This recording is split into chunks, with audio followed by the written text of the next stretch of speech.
Soberano Deus e eterno Salvador, graças nós te damos, ó Pai Celestial, nesse momento especial que estamos em Tua presença, e agora apresentando o Teu Filho, o Senhor que vai ministrar a Tua palavra, ó Deus, ser com Ele, ajudando, fortalecendo, dando a palavra revelada, Senhor, no abrir da Sua boca, e fazendo, Senhor, gravuras em nosso coração pelo Teu Espírito.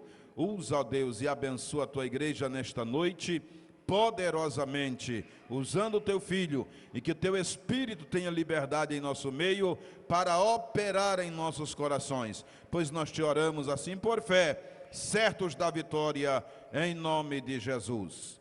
Glória a Deus. Irmão Rubens Viana.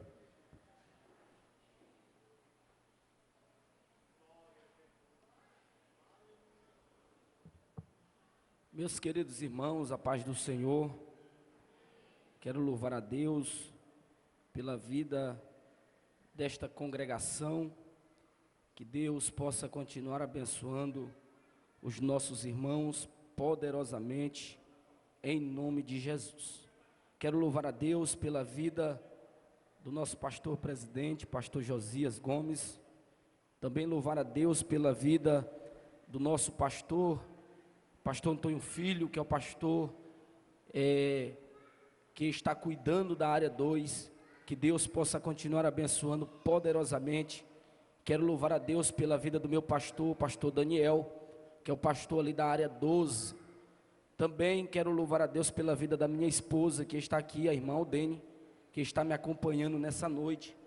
E também agradecer a Deus pela vida do irmão Rony e do irmão Isaac, que são os secretários de missões aqui da congregação e da subsede Elorreca. Que Deus abençoe poderosamente os nossos irmãos. Também quero louvar a Deus pela vida dos meus familiares, que eu olho aqui, tem muitos familiares.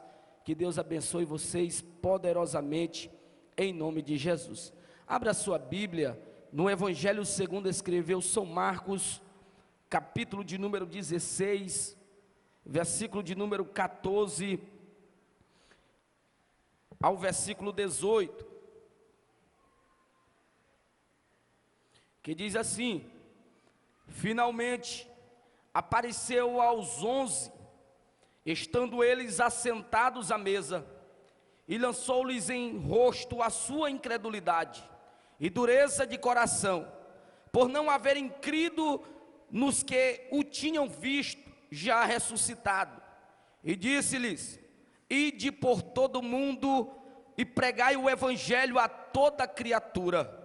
Quem crê e for batizado será salvo, mas quem não crê será condenado.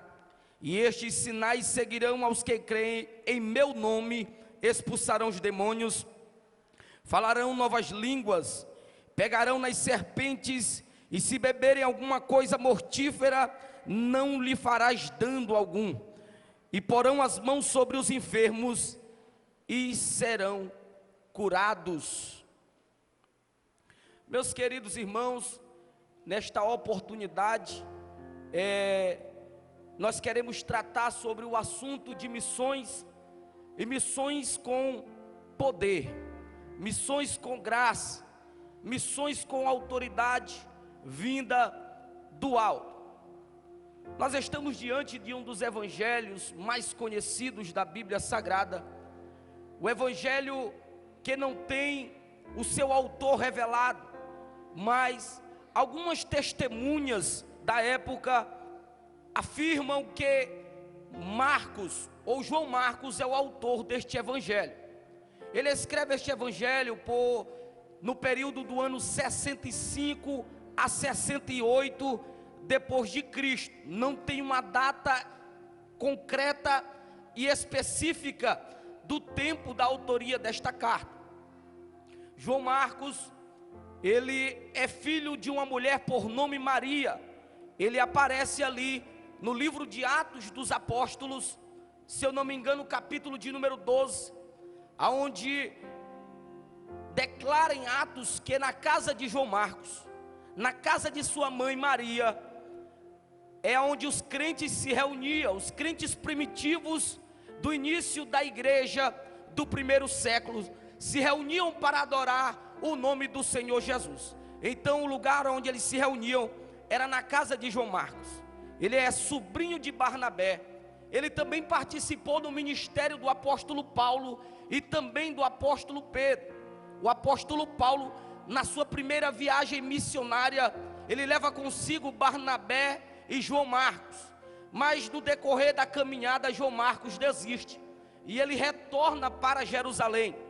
E na segunda viagem missionária, João Marcos já está mais disposto a ir ter com Paulo na sua segunda viagem missionária.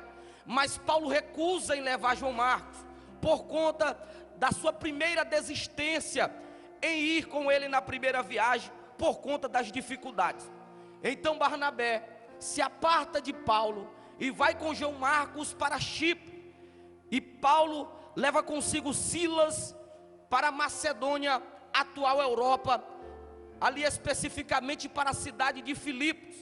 Então se divide, e logo mais na frente, logo um período de alguns anos, João Marcos vai ser convidado por Paulo, lá no livro de 1 Timóteo. Paulo escrevendo a Timóteo, ele diz: venha ter comigo depressa, e traga consigo João Marcos, porque ele me será útil ao ministério. Então nós vemos aqui, só na vida deste evangelista, barreiras e dificuldades. Nós vemos momentos de vontade de desistir, ele até recua, mas nós vemos que ele, em meio à dificuldade, ele persevera em oração e já é útil ao ministério, porque nem sempre, irmãos, estamos preparados para o ministério. Nem todos os dias estamos fortes para enfrentar barreiras. Nem todos os dias estamos alegres para a caminhada. Mas eu venho dizer nessa noite para o coração de vocês: o dono desta obra é o Espírito Santo de Deus, e Ele que alegra o fraco fortalece o fraco. Ele que alegra o triste, o desanimado, Ele levanta, Ele sustenta, Ele se responsabiliza pela obra que Ele confiou em tuas mãos. O contexto histórico do período desta carta é um período tenebroso. O primeiro século da vida cristã é marcada por grandes perseguições, é marcada por muitas mortes e martírios. Se você for ver, no ano 36 do primeiro século da era cristã, o imperador Herodes Agripa, ele lança a espada, a ordem a Tiago ser morto ao fio da espada. Tiago, irmão de João.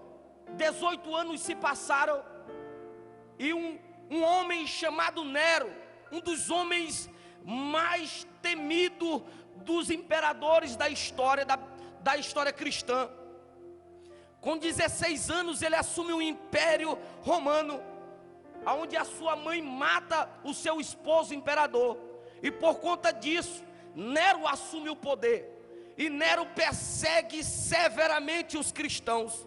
Eu estou trazendo aqui um contexto histórico de grandes perseguições que estes homens viveram no período onde foi escrito os evangelhos.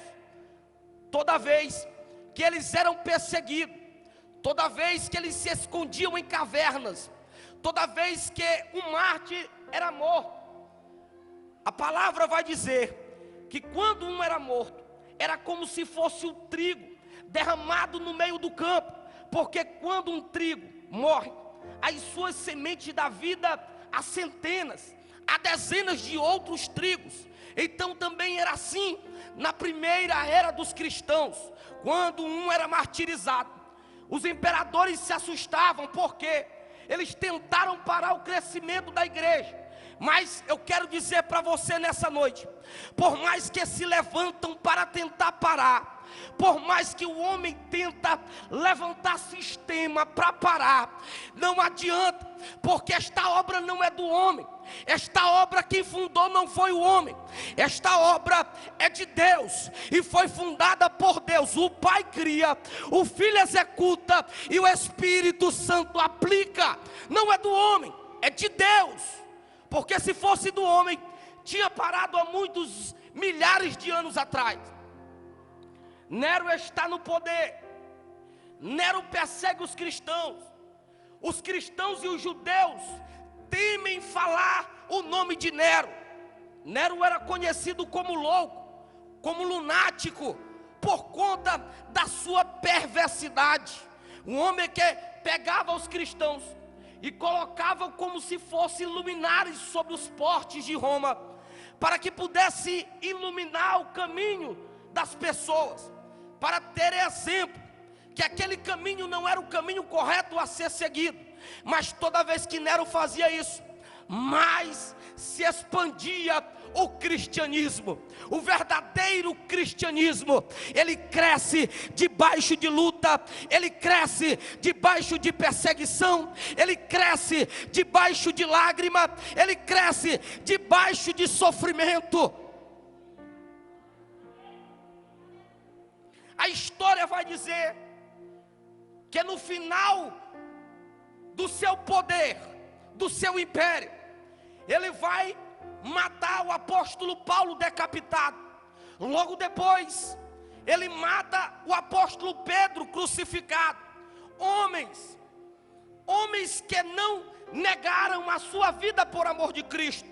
John Fox vai dizer que Pedro, ao receber a notícia que ia ser crucificado, ele até se prepara para correr, mas quando chega na porta da cidade de Jerusalém, aparece uma luz no céu, e ele olha numa visão, ele vê Jesus descendo, e Pedro pergunta para Jesus: o que tu veio fazer aqui, Jesus? Eu vim ser crucificado de novo. E Pedro percebe que ele não poderia negar mais uma vez, porque ele já tinha negado 3 vezes. Então Pedro retorna, é crucificado pelo amor de Cristo. Ele disse: eu quero ser crucificado de cabeça para baixo. Foi nesse cenário, foi nesses episódios que a igreja crescia. Mas depois da morte do apóstolo Pedro, Nero é considerado o inimigo mortal da humanidade. Nero tira a própria vida. Depois de Nero, veio o ano dos 4 imperadores, e Vespasiano é levantado como o imperador oficial de Roma. Vespasiano veio para consertar aquilo que Nero bagunçou, porque Nero destruiu com Roma, queimou Roma, incendiou Roma e colocou a culpa nos cristãos. Mas Vespasiano tem um filho por nome Tito, e coloca no seu filho a patente de general, e Tito vai para a porta de Israel, de Jerusalém, e por muitos anos fica em Jerusalém. A história vai dizer que as pessoas passam fome e necessidade dentro de Jerusalém. As pessoas estão passando por muita dificuldade dentro de Jerusalém. Certo homem chamado Flávio Josefo, ao escrever a sua história, a batalha dos judeus, ele narra que uma mãe chamada Maria, ela cozinha o seu próprio filho para poder se alimentar, e os soldados romanos entravam dentro de Jerusalém, tiravam os filhos das grávidas.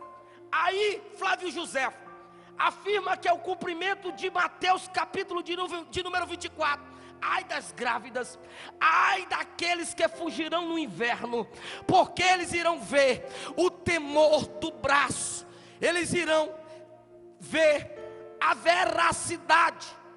Tudo isso é consequência de um ato. Que ato é esse? O pecado. Porque o pecado trouxe a destruição, o pecado trouxe a divisão, o pecado trouxe a separação. A separação de quê? O pecado é a única coisa que pode tirar o homem da presença de Deus. A única coisa que traz A única coisa que apresenta maldade para a humanidade chama-se pecado. Mas os discípulos, os apóstolos, estavam defendendo o verbo que se encarnou e habitou entre nós, aquele que veio para trazer vida, aquele que veio para trazer acesso, aquele que veio para trazer para perto aquilo que era separado. E o que era separado? Deus era separado do homem por causa do abismo do pecado, mas Cristo se fez ponte e dá acesso direto ao Pai. É por isso que hoje nós temos livre acesso a adorar a Jesus. Enquanto você está aí, você pode adorar, e o Senhor manda mensageiros a vir buscar a tua adoração. Ele leva ao Pai, não precisa de intermediador, porque o intermediador é Cristo. Ele se fez intermediador entre Deus e os homens. Deus é tão grande, Ele é tão poderoso, que Ele não precisava fazer tal ato de tamanha humilhação. Mas Ele te ama tanto, Ele te ama tanto, que Ele se fez na forma de servo, Ele se fez na forma de homem. Deus é tão grande, irmãos, que a Bíblia vai dizer lá no livro do profeta Isaías, que há 4 seres que rodeiam o alto e sublime trono do Senhor. Eles são chamados de serafins ou querubins. Com 2 asas eles cobrem o rosto, com 2 asas eles cobrem os pés, com 2 asas eles estão voando, e eles estão clamando um para o outro. Eles estão em sintonia, eles estão em melodia, cantando, dizendo: Santo, Santo, Santo, Santo, Santo é o Senhor dos exércitos. E toda a terra, não é só Israel, é toda a terra, Coroatá está incluído, está envolvido pela sua glória. A igreja Eloheca está envolvida pela glória do Santo, do Santo, do Santo, do Santo dos Santos. Então, em meio a tanta dificuldade, em meio a tantas perseguições, homens perversos que se levantaram contra o povo de Deus, mas a igreja permaneceu triunfante, a igreja permaneceu marchando. Então, irmãos, esse é o cenário destes grandes homens de Deus. Um foi decapitado, outro teve uma espada lançada no meio, outro foi flechado. O autor dessa carta foi morto em Alexandria, no Egito. Ele estava, segundo John Fox, ele estava pregando no culto. Terminou o culto, alguns bárbaros entraram na igreja, pegaram João Marcos, amarraram João Marcos pelos pés, amarraram João Marcos pelo pescoço e saíram arrastando João Marcos no meio de Alexandria. Mas quando ele era arrastado, ele dizia: toda glória, toda honra seja dada ao nome do Senhor. Muitos foram martirizados. A maneira deles fazerem missões era essa, porque o evangelho estava no início, estava sendo expandido, mas eles precisaram de algo para que isso acontecesse. De quê? Poder. Evangelho só é feito debaixo de poder. E poder não vem do meu irmão, poder não vem do meu irmão, da minha irmã. Poder vem do alto, poder vem de Deus, poder vem do céu. E é para quem esse poder? Esse poder é para você, esse poder é para nós. O contexto do capítulo de número 15, 16, Marcos está tratando da ressurreição. Ele está dizendo: sem ressurreição não existiria salvação, sem ressurreição não existiria purificação, sem ressurreição não existiria igreja, Só existe igreja porque o próprio Deus veio na terra fazer missões para salvar um povo perdido, um povo enganado pelo pecado em milhares e milhares de anos. Aí ele disse: Pai, eles estão perdidos, eles não têm saída, mas o Pai amou o mundo de tal maneira que deu seu Filho unigênito, para que todo aquele que nele crê não pereça. Estávamos caminhando para o inferno, mas a graça e a misericórdia de Deus nos alcançou. Irmão Rubens, e o que é graça e o que é misericórdia? A graça é Deus me dar aquilo que eu não mereço, e o que é misericórdia é Deus me poupar do que eu mereço. E o que eu mereço? Por conta dos meus pecados eu mereço o inferno. Mas aí Deus se fez homem, Ele disse: tu vais sair do inferno e eu vou te dar vida, e vida, e vida com abundância. Olha a graça, olha o amor de Deus. Deus disse: ó, tu não merece, mas eu vou te dar. Tu não merece, mas eu vou te dar. Não era para você estar aqui, não era para você estar sentado bonitinho aqui, mas a graça e a misericórdia de Deus te alcançou. Glória, aleluia. Porque um dia Ele morreu e ressuscitou. É morte, cadê a tua vitória, inferno? Cadê o teu agrilhão? Gênesis 3,15. E porém inimizade entre ti e a mulher, entre a tua semente e a sua semente, porque esta lhe ferirás a cabeça, porque este ferirás a cabeça, e tu lhe ferirás a cabeça, o calcanhar. Este foi o primeiro evangelho a ser pregado no Antigo Testamento, e se cumpre aqui em Marcos capítulo 16. Irmãos, as perseguições não pararam por aí. Versículo de número 14. Imagine o cenário. É tão fácil eu olhar para os discípulos e ver neles incredulidade. Quantas vezes nós olhamos para os homens e dizemos: rapaz, como pode Tomé duvidar tanto que ele viu? Como pode estes homens duvidar tanto? Eles andavam com Jesus. E nós, irmãos, quantas vezes nós duvidamos do poder e da capacidade que Deus pode fazer na nossa família? Quantas vezes nós duvidamos das promessas que Deus nos fez? Os homens estão sentados, versículo 14. Porque antes, Maria Madalena foi lá um dia e disse: eu vi o mestre.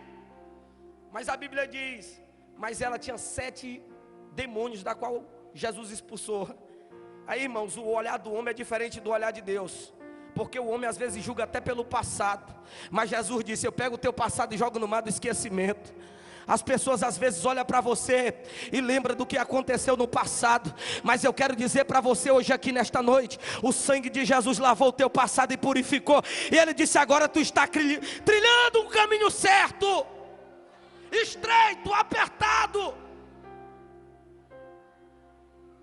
Eles não creram em Maria Madalena, por mais que ela falava, eles não acreditaram. Ele também apareceu a 2 homens no caminho de Emaús, mas os discípulos não creram.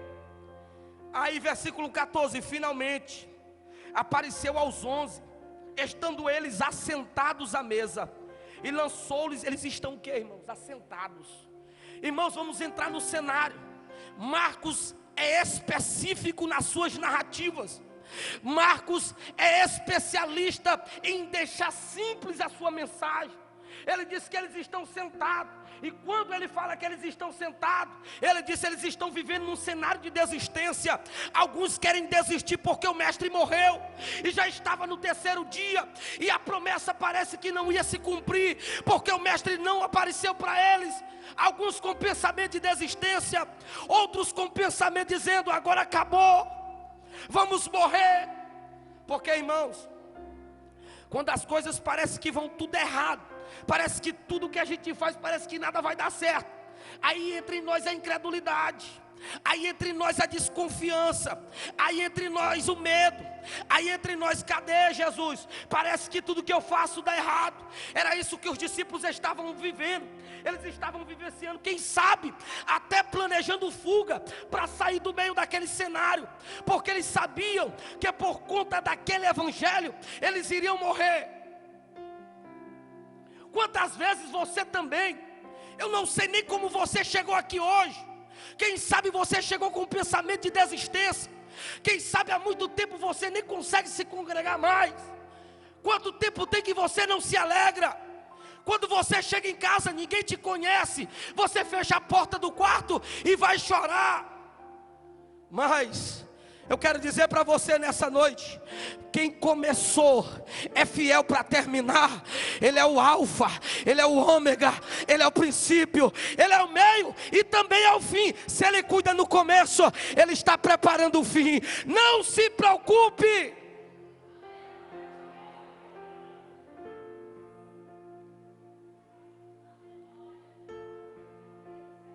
Os discípulos estão desanimados, mas Jesus entra no cenário. Irmãos, quando Jesus entra na cena, quando Jesus chega no ambiente, morto tem que levantar, paralítico tem que andar, ainda sai pulando de alegria. Pode ter 4 dias, os judeus podem dizer agora é impossível, já tem 4 dias, mas depois de 4 dias ele dá vida. Quando Jesus chega no cenário, irmãos, quando Jesus chega no ambiente, quem está desanimado fica alegre, quem está fraco fica forte, quem está chorando, o choro de tristeza passa a ser choro de alegria, porque o nosso Deus é especialista em mudar, em reverter cenário, em reverter situação. O ministério de Jesus foi isso. Mas agora ele se apresenta ressurreto, o Deus que ressuscitou. Ele está diante dos homens agora. Olha o que acontece, irmãos. Finalmente apareceu aos 11, estando eles assentados à mesa, lançou-lhes o rosto a sua incredulidade. Irmãos, a incredulidade tem matado muita gente nos dias atuais. Quantas pessoas têm se apegado em redes sociais? Eu não vou para o culto, porque no YouTube tem um pastor melhor. Eu não vou para o YouTube, porque no YouTube não tem a irmã que não fala comigo, que senta do meu lado. Na casa de Deus não tem isso. Aqui é santuário, aqui é família, aqui é povo exclusivo. Santo, santo, santo, santo. Aqui é o povo santo e que adora o santo. Você adora santo, ele manda a resposta do céu. Quando você glorifica, ele manda a resposta. Muitos ficaram para trás, muitos morreram por conta da incredulidade, porque duvidaram das promessas, porque disseram: rapaz, eu vou morrer, então lá está melhor do que aqui. Cuidado, irmãos, cuidado com a incredulidade, porque Jesus pode chegar a qualquer momento.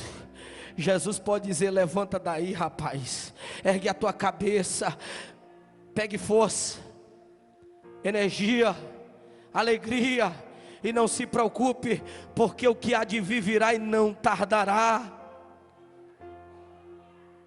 Olha o que ele vai dizer agora. E disse Jesus, propósito, irmãos, Jesus, e disse Jesus, ele está dizendo aqui um propósito. Olha só: ide por todo mundo e pregue o evangelho. Irmãos, a palavra ide aqui, ela quer dizer movimentação.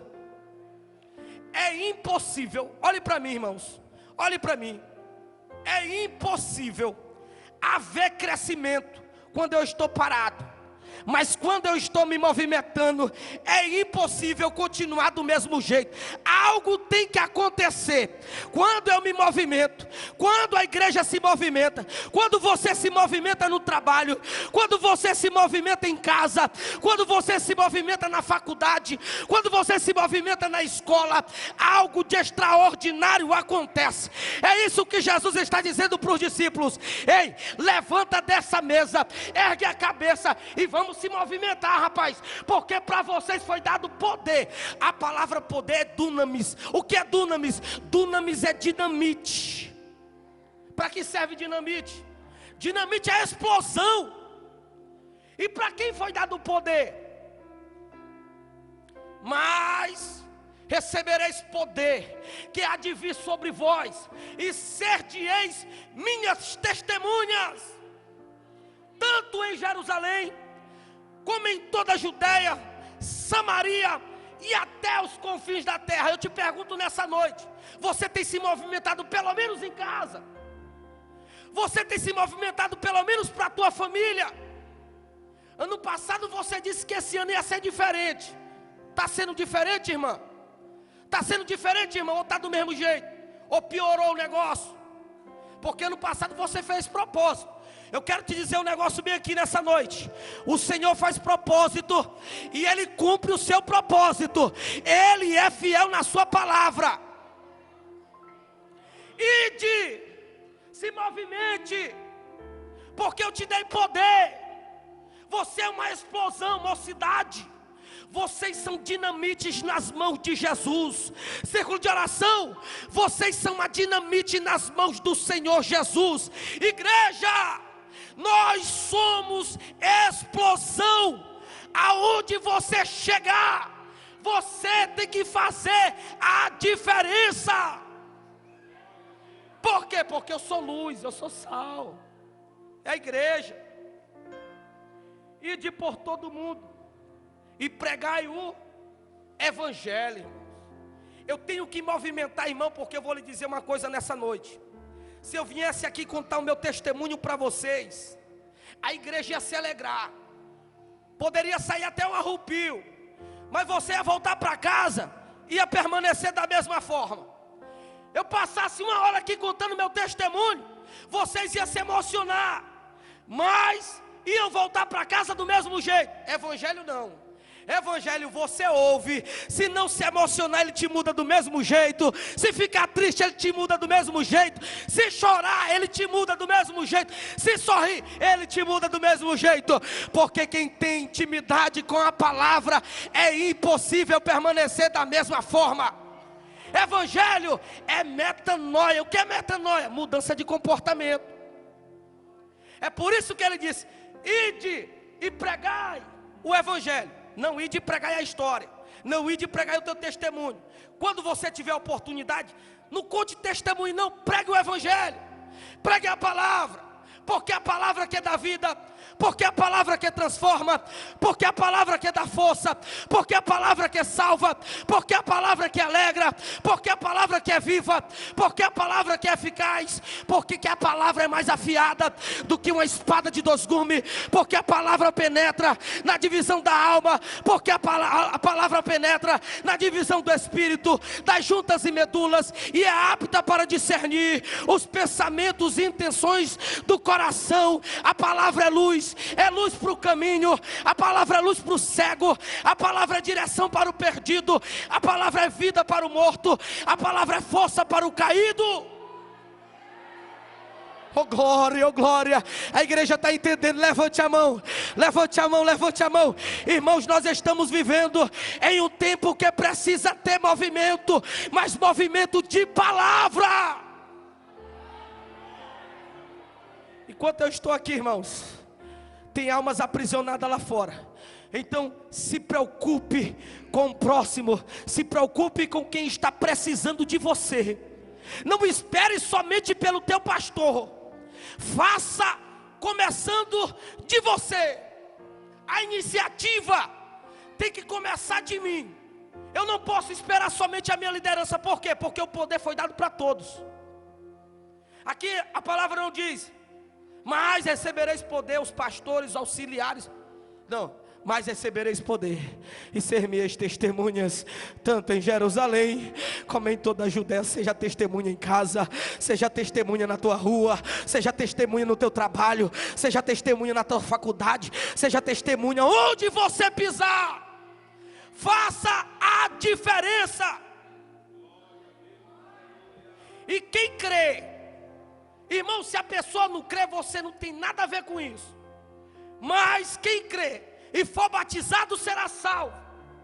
E quem não crê já está condenado. Você fez sua parte. Estes sinais seguirão aos que creem, irmãos. Eu quero dizer para vocês nesta oportunidade, para nós encerrarmos: missões é coisa séria. Missões é um tema muito importante. É um tema fundamental. Nós só estamos aqui, irmãos, ouvindo a palavra de Deus, porque fomos alcançados por missões, porque um dia alguém pregou para nós, porque um dia demos credibilidade para a palavra de Jesus, porque um dia alguém se movimentou e falou do amor de Deus. O amor de Deus entrou na minha vida e transformou as minhas atitudes.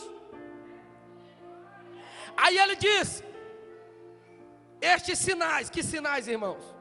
Jesus curou, Jesus salvou, Jesus libertou, Jesus operou sinais e maravilhas. Mas ele disse: não para, porque o Espírito está sobre vocês, e vocês irão dar continuidade. Eu quero dizer essa noite para você, eu quero dizer para você que o projeto não pode parar, o projeto continua. E ele disse: agora eu dependo de você para divulgar a palavra de Deus. É você, irmão. Ele não vai mandar anjo do céu, ele não vai falar mais com jumenta, ele não vai usar mais pedra, ele vai usar você. E os olhos do Senhor estão procurando. Os olhos do Senhor estão procurando. Assim como ele achou Davi, ele disse: achei Davi, o meu servo. Ele está dizendo nessa noite: eu estou procurando. Mas ele está procurando o quê? Verdadeiros adoradores, que adoram o Pai em espírito e em verdade. Cadê os adoradores dessa noite? Levante a mão. Pegarão as serpentes, e se beberem alguma coisa mortífera, irmão, em nome de Jesus. Crente não é para ter medo de bruxaria, irmãos. Crente não é para ter medo de endemoniado, porque o que tem de crente que não tem poder e se esconde, sabe que a pessoa está endemoniada e se esconde. Eu vou ligar para o pastor: irmãos, te encha do poder. E como é que eu vou me encher do poder? Joelho, palavra. Não fuja, não fuja da sua responsabilidade. Não tenha medo daquele que o teu Senhor já venceu no madeiro. Ele esmagou a cabeça de Satanás. Aonde você chegar, Satanás tem que bater em retirada. Mas para isso acontecer, você tem que ser cheio. Você tem que ser cheio. Você tem que ser cheio. Você tem que ser cheio. Cheio do poder de Deus. E da palavra, e da palavra, e da palavra de Deus. Não tem esse negócio de ter medo de demônio não, irmãos. Negócio de macumba, inveja, bruxaria. Isso aí não pega em crente não, irmão. Em crente que tem poder. Crente vazio, é só olhar, morre na mesma hora. Mas cheio do poder de Deus, pega não, irmão. Cadê os crentes cheios do poder de Deus? Cadê os crentes missionários? Levante a mão, irmãos. Eu quero ver os crentes que são cheios do poder de Deus. Ide e pregue o evangelho a toda criatura. Aleluias. Quantos podem glorificar o nome do Senhor? Aleluias.